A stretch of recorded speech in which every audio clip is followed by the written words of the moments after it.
अनि भ्लग किन त्यस्तो अरू ठाउँमा बनाउँदिनँ मान्छे भएको ठाउँमा भिडभाडमा भन्दा कन्फिडेन्ट छ, 0 लेभल कन्फिडेन्ट। भ्लग खिचेर हिँडिन्छ, सबले सोध्छ कति छ सब्सक्राइबर भन्न पनि लाज लाग्ने के 300 400 बनाउँछु, मेहनत गर्छु, हाल्छु, खै त भ्यू।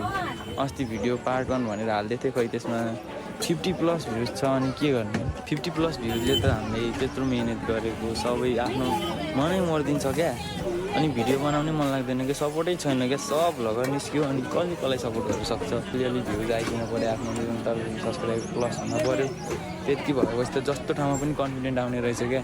सब्सक्राइबर नभएपछि त भ्लग बनाउनु पनि कन्फिडेन्ट नआउने के, लाज लाग्ने छ। त्यसले के भन्ने होला, यस्तो सब्सक्राइबरै छैन, यस्तो दुःख गरेर हिँडेर भन्ने हो कि यताउति भन्ने हो कि भन्ने एकदम लाज लाग्ने क्या। त्यो पोइन्टले अगाडि बढ्न नसक्या हो क्या। अलिअलि सब्सक्राइबर भेटाएको भए, मैले अलिअलि भ्युज भेटाएको भए चाहिँ म अगाडि बढ्थेँ क्या। अब भ्युजै भेटाएन, अब म आफै त्यस्तो कन्टेन्ट दिन नसके होला, त्यो मेरै गल्ती हो है। जस्तो छ त्यस्तै कन्टेन्ट दिएर पनि होला, केही भन्दिनँ अरूलाई पनि है। अडियन्सहरू त जे राम्रो देख्यो त्यही हेर्ने, मै उस्तै छु। युट्युबमा जे रमाइलो राम्रो देख्यो त्यही हेरिदिन्छु। अब आफ्नो कोसिस बेस्ट गर्छु। मलाई कन्फिडेन्ट पनि एकदम 0 लेभलमा छ, कन्फिडेन्ट बढाउनु छ। म एकदम कन्फिडेन्ट बढाएर अगाडि बढ्छु भन्ने सोच राखेर अहिले चाहिँ फेरि भ्लग पुनः स्टार्ट गरेछु मैले। त्यही नै हो, म चाहिँ बस मेहनत गर्छु, मेहनत गर्न छोड्दिनँ।